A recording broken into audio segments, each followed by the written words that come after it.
How you doing? Welcome back to Kyosin and Mark Taekwondo.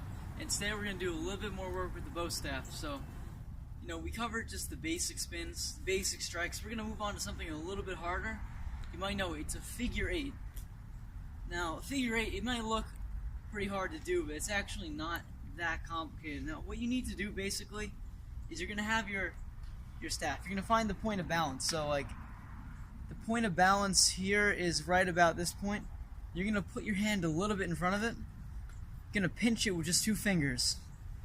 And then you're going to draw like an X. Like you're drawing an X like Bob Ross right now. Now, go up and down. You don't want to hold it too tight, because then you can't get enough momentum spinning. So you want to hold it very loosely and just let the thing do its own thing. All you got to do is draw that X, and then as you get better, your X gets smaller, and eventually you pretty much are only moving your wrist and a little bit of your arm. So just to start off, you're not going to be able to do this easily. It's going to be just a big X going up and down like this. Up and down. And then you bring it in tighter.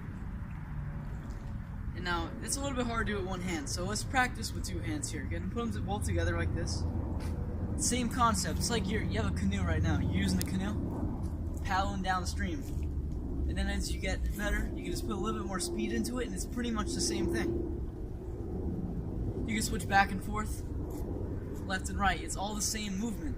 So the basics of this is when you're doing this, you don't want to hold it with the iron grip. You want pretty much just two fingers on it when you're doing a figure eight. And then of course when you catch it, you would switch back to something a lot more solid than that. Okay, so we just practiced that figure eight. We got one hand, we got both hands. You can even use your other hands. Now from here, of course, this is not the last technique. We're still in the more basic realm of moves. And of course, like I said in the first episode, we're going to be moving up all the way to the highest echelon of techniques. But of course, to get there, you're going to have to practice. So if you need something to practice at home with, this may be, a fancy plexiglass bow staff right here, but it's pretty much just a fancy stick. So just find yourself, a tall staff that isn't too heavy, and you can practice these at home. Make sure you're outside, or at least not near anything you're going to hit. And of course, stay posted, and I'll see you next time.